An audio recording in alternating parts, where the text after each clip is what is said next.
Laurent Fagerman, au moment de la Coupe du Monde au Qatar, Emmanuel Macron disait il ne faut pas politiser le sport. C'est impossible. On voit bien que ce soir, à partir du moment où on réunit des Français, la politique, la vie quotidienne, elle s'invite. En ce moment, la vie quotidienne des Français, c'est la réforme des retraites.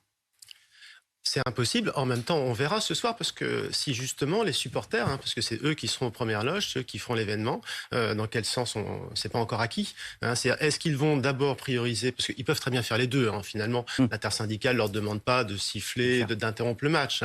C'est pas du tout la question. Et l'objectif, c'était un happening à la 49e et 30 Et, secondes. et puis je pense qu'ils décideront eux-mêmes de ce qu'ils feront s'ils ont envie de faire quelque chose. Mais de toute manière, ce qui me frappe dans cette histoire, c'est que l'intersyndicale a commencé le mouvement social sur un répertoire très classique. On était vraiment sur le répertoire traditionnel du syndicalisme, les grèves, les manifestations, les distributions de tracts dans des lieux publics, etc. Et là, ils sont obligés de se réinventer. Et je trouvais très, très novateur cette idée de s'appuyer sur cet événement. On voit que par rapport à la contre-offensive d'Emmanuel Macron, il y a cette possibilité qu'a tendue, cette perche qui a été saisie par les syndicats. Mais en même temps, c'est pas leur domaine, c'est le domaine des clubs de supporters. Donc on verra ce qu'ils feront eux-mêmes, parce que je pense que c'est eux qui décideront de faire quelque chose ou non.